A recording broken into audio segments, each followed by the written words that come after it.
السلام عليكم ورحمة الله وبركاته.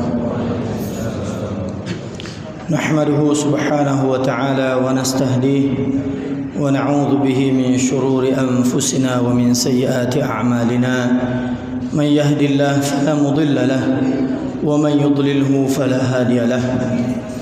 أشهد أن لا إله إلا الله وحده لا شريك له وأشهد أن سيدنا محمدا عبده ورسوله لا نبي بعده. أما بعد، رب اشرح لي صدري ويسر لي أمري واحلل عقدة من لساني يفقه قولي. اللهم لا علم لنا إلا ما علمتنا إنك أنت العليم الحكيم. Mari kita bersyukur kepada Allah Subhanahu wa taala dengan mengucapkan alhamdulillahirabbil alamin alladzi bi ni'matihi tatimmus shalihat. Mudah-mudahan dengan syukur kita kepada Allah, Allah menambahkan limpahan karunia dan rahmat kepada kita di dalam beribadah, di dalam menggapai maghfirah Allah, menggapai rahmat Allah, dan menjauhkan dan membebaskan kita daripada api neraka Allah. Berselawat kepada baginda Rasulullah sallallahu alaihi wasallam dengan senantiasa mengucapkan Allahumma salli ala sayyidina Muhammad wa ala alihi wa sahbihi ajma'in, dengan memperbanyak salawat kepada baginda Rasulullah sallallahu alaihi wasallam dengan harapan kita mendapatkan syafaatul kubra daripada baginda Rasulullah, yaumul la yanfa'u malu wala banun, di mana hari tidak ada manfaat, tidak ada guna, tidak ada fungsi harta, benda, sanak keluarga, tahta, jabatan dan sebagainya, illa man atallaha biqalbin salim, kecuali yang datang kepada Allah dengan hati yang selamat. Hadirin yang dimuliakan oleh Allah Subhanahu wa taala, ketika Rasulullah sallallahu alaihi wasallam tiba ke Madinah, pada saat itu beliau menyampaikan sebuah dakwahnya, sebuah nasihatnya kepada penduduk Madinah. Beliau menyampaikan, ya ayyuhan nas, hai orang-orang manusia, wahai sekalian manusia. Beliau menasihati seluruh manusia yang pada saat itu berada di Madinah setelah hijrah baginda Rasulullah sallallahu alaihi wasallam. Beliau menyampaikan beberapa nasihat, di mana nasihat ini menjadi sesuatu penyebab seseorang masuk ke dalam syurga Allah dengan selamat, dengan keadaan tidak dahulu atau tidak terlebih dahulu singgah di dalam neraka. Ketika di yaumil hisab, di hadapan Allah, dia terbebas daripada hal-hal yang dapat membuat dirinya terhina di hadapan manusia yang lain. Maka Rasulullah di dalam kesempatan ini menyampaikan beberapa nasihatnya, di mana nasihat ini mudah-mudahan bermanfaat pada hari ini bagi kita dan terutama bagi saya sendiri. Beliau menyampaikan, ya ayuhan nas, wahai sekalian manusia, at'imut ta'am, berikanlah makanan kepada orang lain. Kemudian beliau juga mengatakan, wasilul arham, sambunglah tali silaturahim, wasallu bil laili wan nasu niyam, salatlah engkau ketika malam sedangkan orang-orang lain di dalam keadaan tertidur. Hadirin yang dimuliakan oleh Allah, kita dapat mengetahui apa yang disampaikan oleh Rasulullah ini merupakan sesuatu yang nawafil atau nafilah, tambahan bagi orang-orang yang beriman. Di samping yang kita lakukan adalah merupakan al-mafruḍat, sesuatu yang diperintahkan oleh Allah Subhanahu wa taala, yang merupakan pahala yang wajib atau perintah yang wajib. Ketika Rasulullah menyampaikan at'imut ta'am, berikanlah makanan, maka kita dapat memahami ini adalah merupakan perintah untuk seorang muslim terhadap muslim yang lain agar memperhatikan atau peka terhadap kehidupan sosial. Kita peka terhadap lingkungan kita. Kita peka terhadap keadaan di samping kita.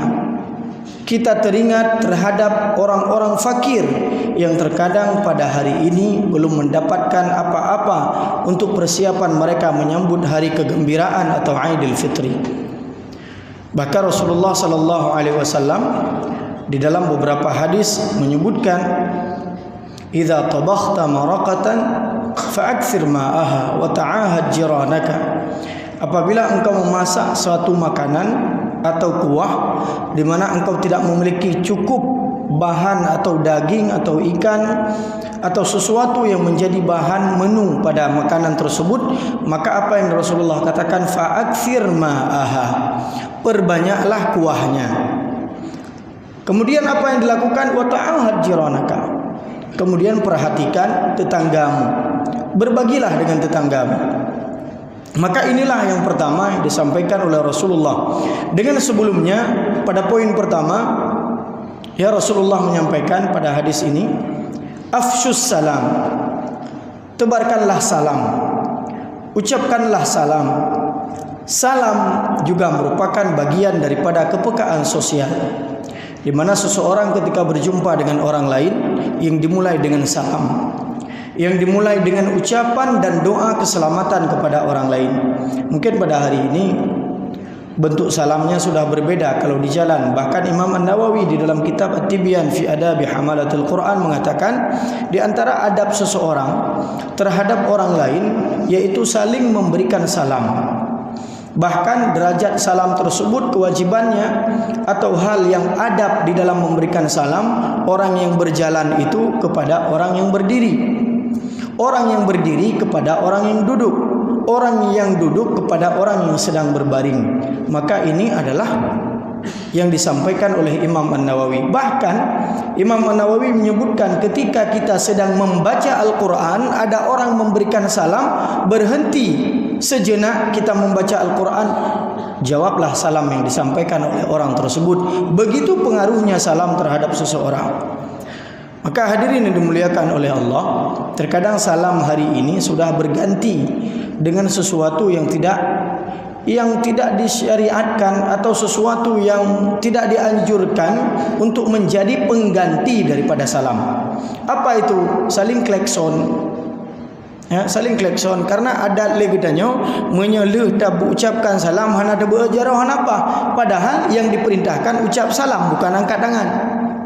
Idanyo karena ada Honda hanjut tak berjarah. Menyata berjarah gahle lampare. Maka kita tidak memberikan salam. Akhirnya apa? Ketika berjumpa, tet dibalas dengan tet. Padahal yang dianjurkan adalah memberikan salam. Walaupun tidak harus mengangkat tangan. Assalamualaikum. Kita jawab. Orang yang mendengar walaupun saling bersilangan di jalan, berjumpa di jalan dengan ucapan Waalaikumsalam warahmatullahi wabarakatuh.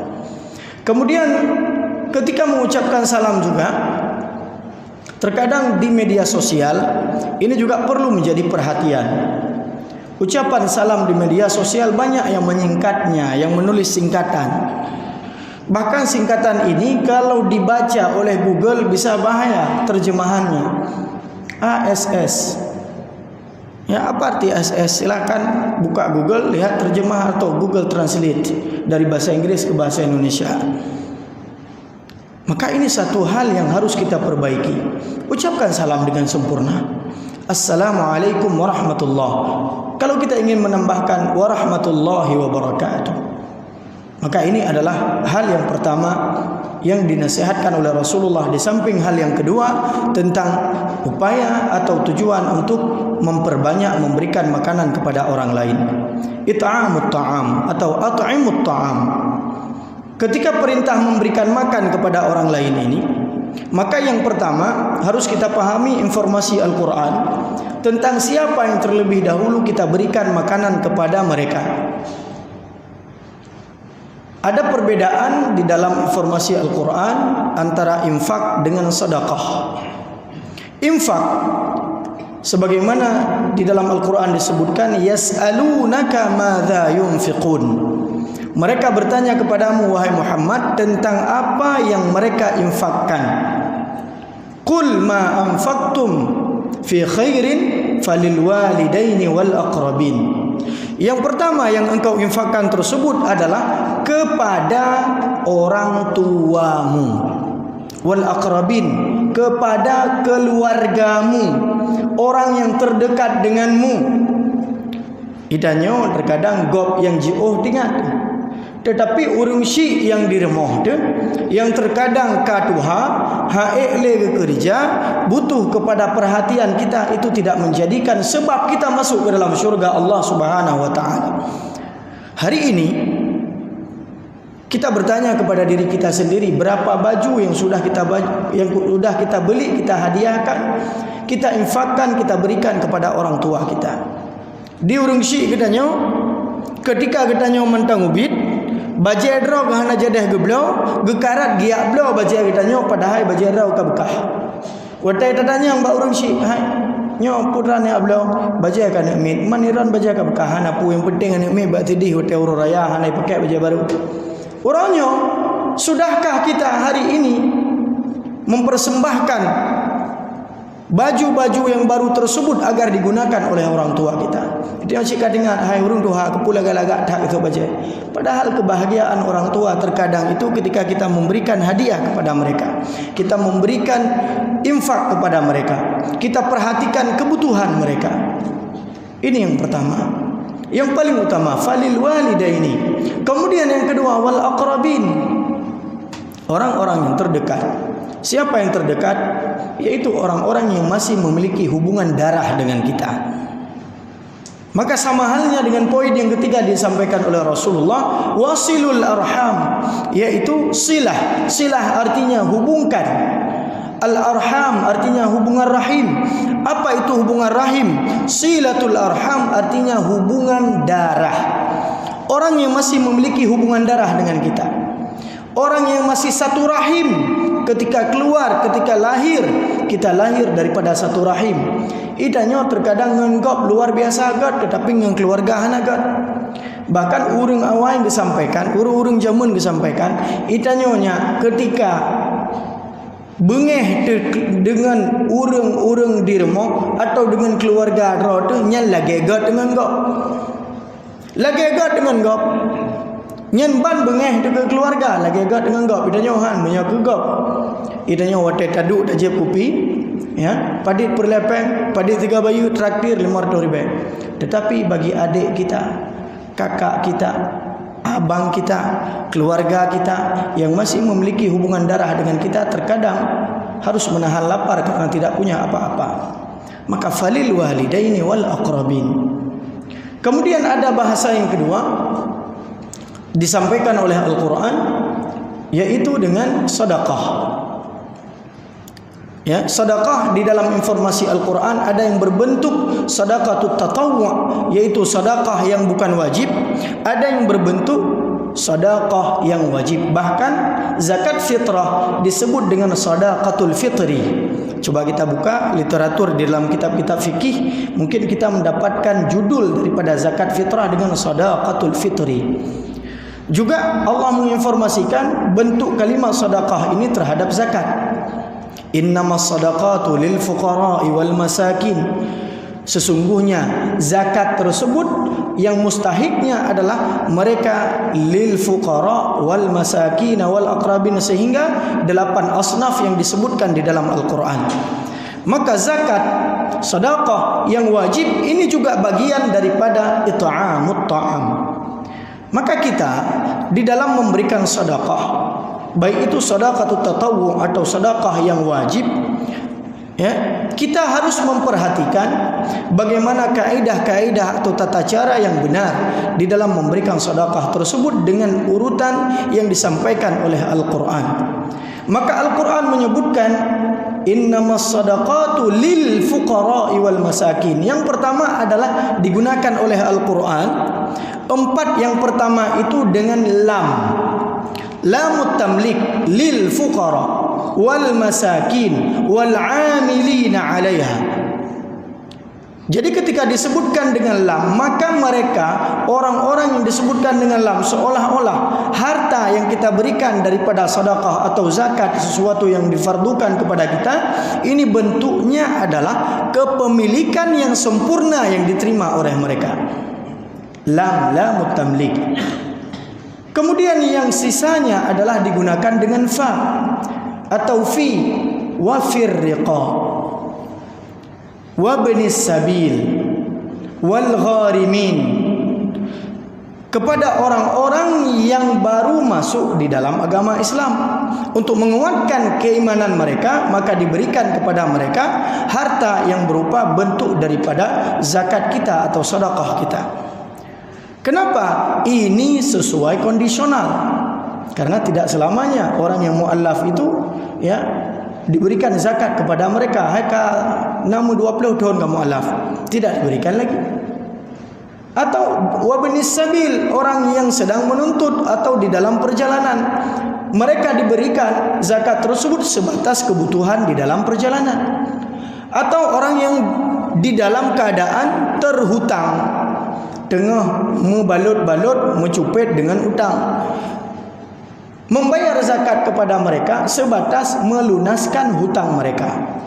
Maka hadirin yang dimuliakan oleh Allah, para sahabat di dalam kehidupan mereka ini, mereka fashionnya mereka berbeda dengan fashion kita hari ini. Fashion para sahabat atau yang menjadi gaya para sahabat terdahulu di masa Rasulullah sallallahu alaihi wasallam, di antara mereka ada yang fashionnya atau gaya mereka dengan harta yang melimpah, kekayaan yang luar biasa. Contoh kekayaan yang dimiliki oleh Abdurrahman bin Auf. Kemudian ada yang fashion mereka, kelebihan mereka dengan ilmu mereka. Contoh Ali bin Abi Thalib. Ada yang mereka tidak punya harta, mereka tidak punya bekal ilmu yang lebih dibanding orang lain, akan tetapi mereka memiliki tenaga. Contoh Bilal bin Rabah dan beberapa sahabat yang lain yang merupakan orang-orang yang kuat di dalam peperangan. Sebagaimana bacaan imam tadi, innallaha ashtara minal mu'minina anfusahum wa amwalahum bi anna lahumul jannah. Allah itu membeli daripada orang-orang yang beriman harta mereka, kalau mereka punya harta, wa anfusahum, dan jiwa mereka. Kenapa? Tenaga mereka yang akan mempertahankan agama Allah di dalam berjihad di jalan Allah Subhanahu wa taala. Maka kita kalau tidak punya harta, kita punya ilmu. Kalau tidak punya ilmu, maka kita punya tenaga untuk membantu agama Allah Subhanahu wa taala. Abdurrahman bin Auf di antara sahabat yang memiliki kekayaan yang luar biasa. Padahal pada awal hijrah, beliau itu yang sempat beliau bawa ketika hijrah itu cuma satu baju yang ada di badan beliau. Setelah Rasulullah mempersaudarakan antara Muhajirin dan Ansar, pada saat itu orang-orang Ansar itu berbagi harta dengan orang-orang Muhajirin. Mereka berbagi harta. Lalu Abdurrahman di dalam perasaannya, karena perasaan beliau tidak mau menerima pembagian harta tersebut. Lalu apa yang beliau katakan? Dullani aina suq. Yang beliau katakan, di mana pasar? Bedanya yang terkait pat pasai. Artinya apa? Jiwa dagang beliau yang luar biasa. Tidak lama berselang, setelah 3 bulan, beliau menjadi orang terkaya yang ketiga di Madinah. Coba bayangkan, 3 bulan setelah beliau berdagang, setelah berhijrah, beliau menjadi orang yang terkaya yang ketiga di Madinah. Setelah itu, beberapa tahun berselang, omset beliau luar biasa, sehingga beliau menjadi orang yang paling kaya di Madinah. Namun beliau menangis. Kenapa beliau menangis? Karena beliau tidak ingin harta tersebut menjadi sebab beliau tidak bersama dengan Rasulullah sallallahu alaihi wasallam. Ketika Rasulullah berdoa, Allahumma ahyini miskina, ya Allah, hidupkan aku dalam keadaan miskin, wa amitni miskina, dan matikan aku ke dalam keadaan miskin, wahsyurni fi zumratil masakin, dan bangkitkan aku bersama golongan orang-orang yang miskin. Lalu beliau teringat, ya Allah, kalau saya kaya, bagaimana saya bisa dibangkitkan bersama dengan Rasulullah? Sehingga beliau berusaha. untuk menghabiskan hartanya. Namun janji Allah, orang-orang yang menghabiskan hartanya di jalan Allah, itu harta bukan habis, tetapi malah datang harta-harta yang lain. Sehingga beberapa kisah menyebutkan bagaimana Abdurrahman bin Auf ketika perang Tabuk, yang merupakan perang di mana Rasulullah dalam keadaan sulit pada waktu itu, Madinah sedang di dalam keadaan krisis. Yang pertama. Kemudian yang kedua, jumlah pasukan yang dimiliki oleh Rasulullah sedikit, sedangkan Tabuk itu sedang dikuasai oleh orang-orang Romawi. Hari ini Tabuk itu bagian daripada kerajaan Saudi Arabia. Maka pada saat itu juga yang ketiga, hadirnya nampaknya orang-orang munafik yang tidak mau berinfak di jalan Allah. Kenapa? Pada saat itu panen hampir tiba.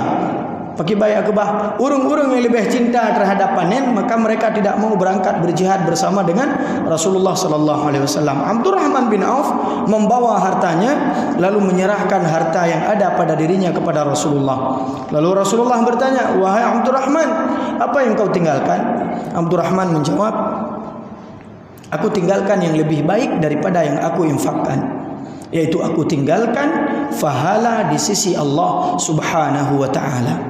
Akan tetapi ini tidak membuat hartanya habis. Ternyata janji Allah, alladzina yunfiquna fis sarra'i wad dharra, orang-orang yang mau menginfakkan hartanya di dalam keadaan sempit, di dalam keadaan susah, Allah akan melampangkan bagi dirinya harta dari jalan-jalan yang tidak dia sangka-sangka.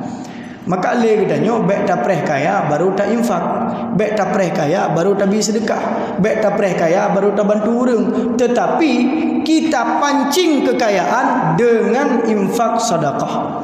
Tujuannya adalah untuk agama Allah Subhanahu wa taala.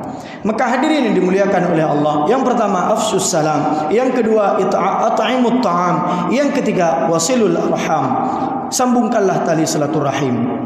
Perlu kita ketahui, ternyata yang membuat Lailatul Qadar ini disembunyikan oleh Allah Subhanahu wa taala kepada orang-orang yang beriman, apa sebabnya? Di dalam hadis Sahih Bukhari, ya, disebutkan sebuah hadis yang diriwayatkan oleh Ubadah bin Samit.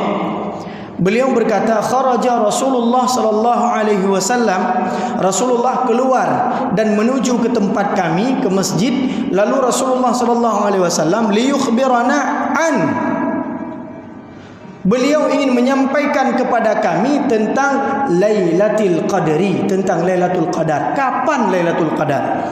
Ternyata begitu Rasulullah masuk, beliau melihat ada dua orang, fara'a rajulani yatalaha, beliau melihat dua orang yang sedang berdebat tengah dimupake. Gara-gara gekalan dua orang tengah dimupake, hana jadah gepegah oleh Nabi pajan Lailatul Qadar. Beliau langsung berbalik. Ketika berbalik, lalu beliau berpaling, beliau sampaikan, sebenarnya saya datang ke sini untuk menyampaikan kapan Lailatul Qadar. Akan tetapi saya melihat dua orang sedang berantam, dua orang sedang bertikai.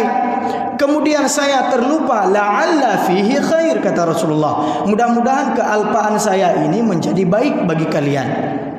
Faltamisu, maka Rasulullah mengatakan, carilah, berusahalah untuk mendapatkan Lailatul Qadar fit tasi'ati was-sabi'ati wal khamisati, pada malam ke-9, pada malam ke-7, pada malam ke-5. Artinya ke-9 pada 10 terakhir, yaitu 29 atau 27 atau 25. Ini yang disabdakan oleh Rasulullah. Seandainya hana urung mupake watenyan, watetruk Nabi kata tujan le kita nyopajan Lailatul Qadar. Hadis ini disyarah juga oleh Imam Ibnu Hajar Al-Asqalani di dalam kitab Fathul Bari beliau. Maka hadirin yang dimuliakan oleh Allah, menya dua dra mupake hana merumpak Lailatul Qadar. Nyan dua dra urang pulang bak katanya jina. Kan dua mupake sabah gampung mupake. Ki bancara gampungnya merumpak Lailatul Qadar. Sabah semijit kita mupake gara-gara beda pendapat. Pakai bancara ahli masjidnya merumpak Lailatul Qadar. Maka hadirin yang dimuliakan oleh Allah, ternyata yang menyebabkan Lailatul Qadar disembunyikan karena sebuah pertikaian. Maka kalau kita ingin mendapatkan rahmat Allah, yuwafiquna bilailatul qadr, maka hindarilah sebuah pertikaian antara kita dengan sesama muslim yang lain. Hadirin yang dimuliakan oleh Allah. Kemudian yang keempat, Rasulullah menyebutkan yang terakhir, wasallu bil laili wan nasu niyam. Solatlah ketika malam sedangkan manusia yang lain tertidur. Maka carilah masjid-masjid yang melaksanakan ibadah-ibadah ketika pertengahan atau sepertiga malam. I'tikaf, baik itu solat tasbih atau solat sunnah taubah, atau kita mengqadha solat-solat yang pernah kita tinggalkan, atau kita solat sunnah mutlak, atau solat qiyamul lail dan lain sebagainya. Solatlah ketika malam sedangkan manusia yang lain tertidur. Maka efeknya yang diberikan oleh Allah apa kepada kita? Tadkhulul jannata bisalam. Engkau akan masuk ke dalam syurga dengan selamat. Artinya kita selamat masuk syurga. Bahkan di dalam sebuah syarahan hadis ini, tadkhulul jannata bisalam, engkau masuk syurga tanpa hisab. Engkau masuk syurga tanpa harus melewati sesuatu yang sulit sebagaimana yang dilewati oleh orang lain. Bagaimana ketika kita diarak di mahsyar, kita antri luar biasa panjangnya. Qul innal awwalina wal akhirin lamajmu'una ila miqati yaumin ma'lum. Akan dikumpulkan manusia dari awal, abaunal awwalun, bapak-bapak kita terdahulu dari Nabi Adam sampai akhir zaman dikumpulkan sekalian dibangkitkan. Bayangkan berapa jumlah manusia.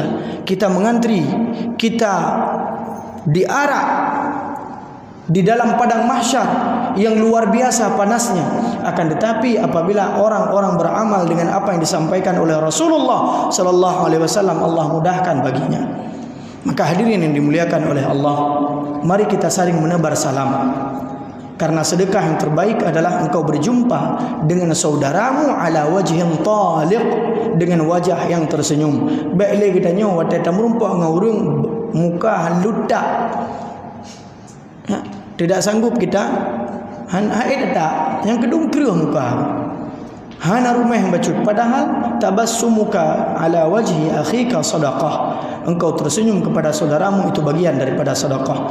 Kemudian yang perlu kita ingat redaksi salam bukan ASS, akan tetapi Assalamualaikum. Haid tak sempurna enan kajut. Apalagi lewat media sosial. Kemudian yang kedua, wa at'imut ta'am, berikanlah makanan.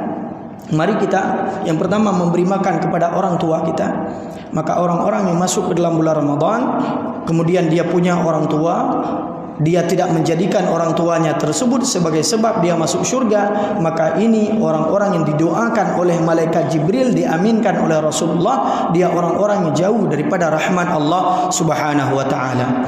Kemudian yang ketiga, wasilul arham, mari kita menghubungkan tali silaturahim. Silaturahim adalah hubungan antara kita dengan orang yang sedarah dengan kita, orang yang masih memiliki hubungan darah keturunan dengan kita. Maka lanjutkan hubungan dengan mereka. Kiban le getanyo bengeh dengan keluarga nyan lagi god dengan gob. Bahkan apalagi dengan orang tua kita, dengan adik kita, abang kita, maka hindari pertikaian apalagi dengan orang-orang yang masih memiliki hubungan darah. Dan juga dengan orang lain, jangan sampai kita bermarah-marahan lebih daripada tiga hari. La yahillu li muslimin ayyahjura akhahu musliman fawqa thalath. Tidak boleh seorang muslim itu saling marah, saling tidak menyapa, saling membelakangi, saling mukru'ab antara satu dengan yang lain itu lebih daripada 3 hari. Pakang gebi lehuro itanya na ate terkadang sifat manusiawi, mungkin menyahana gebi wate lehuro mungkin agak susah kepada puma atau dan sebagainya, maka 3 hari cukup, tidak boleh lebih. Kemudian yang terakhir, salatlah ketika malam sedangkan orang-orang yang lain sedang tertidur. Wasallu bil laili wan nasu niyam. Maka inilah yang membuat orang-orang yang mengamalkan tersebut tadkhulul jannata bisalam, kita masuk ke dalam syurga Allah dengan penuh keselamatan. Maka hadirin yang dimuliakan oleh Allah Subhanahu wa taala, mari kita jadikan amalan-amalan ini sebagai penyebab kita masuk ke dalam syurga Allah, tentunya bukan dengan amalan, akan tetapi dengan meraih ridha Allah, rahmat Allah dengan amalan yang kita kerjakan tersebut menjadi menjadi sebab kita masuk ke dalam syurga Allah Subhanahu wa taala. Sebagaimana kita berjamaah di sini, maka kita doakan kepada Allah agar Allah memasukkan kita ke dalam syurga juga berjamaah seperti ini. Amin amin ya rabbal alamin. Usikum wa nafsi bitaqwallah wa ta'atihi la'allakum tuflihun. Astaghfirullahal azim li wa lakum. Subhanakallahumma wa bihamdika asyhadu an la ilaha illa anta astaghfiruka wa atubu ilaik. Assalamualaikum warahmatullahi wabarakatuh.